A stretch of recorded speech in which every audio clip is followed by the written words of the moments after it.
नमस्कार बंधुरा पश्चिमबंगे आलुर चाहिदाके भित्ति करे आज आलुर दाम की चलছে पाशापाशि उत्तर प्रदेशेर विभिन्न स्थाने नतून आलुर दाम की लक्ष्य करा जाच्छे আর এই বছর আলুর চাষ সত্যি কি বেশি হচ্ছে নাকি আগের মতোই আছে তার সমস্ত তথ্য তুলে ধরব আজকের এই ভিডিওটির মাধ্যমে।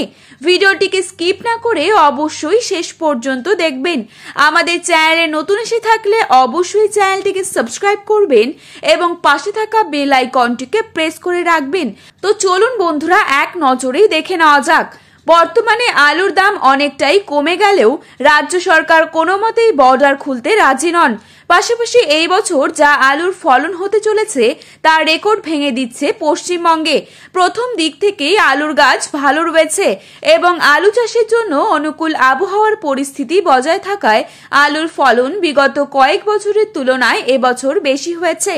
কৃষি দপ্তরের খবর অনুযায়ী 15 থেকে 20% আলু চাষ এই বছর অধিক লক্ষ্য করা যাচ্ছে। বর্ডার এদিকে বন্ধ আর অপরদিকে আলুর ফলন বেশি থাকায় আলুর দাম তলানিতে ঠেকছে। অপরদিকে উত্তরপ্রদেশ ও পাঞ্জাবের সব জায়গায় ফলন বেশি, তাই সেসব জায়গায়ও আলুর দাম নিচে নামতে শুরু করেছে। ভালো কোয়ালিটির আলুর দাম দিল্লি আজাদ মান্ডিতে লক্ষ্য করা যাচ্ছে প্রতি প্যাকেটে 450 থেকে 500 টাকার মধ্যে এবং উত্তরপ্রদেশে আলুর দাম চলছে পোখরাজ হিসেবে প্রতি বস্তায় 500 থেকে 550 টাকা। ওপর থেকে বর্ডার না খুলে তবে গভীর সমস্যার মুখে পড়ে যাবে আলু চাষি ও ব্যবসায়ীরা। আজ সোনামুখীতে নতুন আলুর দাম চলছে পোখরাজ হিসেবে মাঠে 380 থেকে 400 টাকা। কতুলপুর সংলগ্ন এলাকাতে আজ মাঠে নতুন আলুর দাম চলছে 390 থেকে 400 টাকা, যেখানে রেডির দাম পয়েন্ট লোড হিসেবে চলছে 425 থেকে 435 টাকা।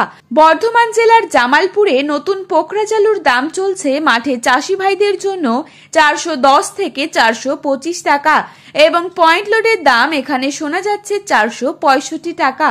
মুর্শিদাবাদ জেলার ডাকবাংলোতে আজ নতুন আলুর দাম দেখা যাচ্ছে 360 থেকে 390 টাকা।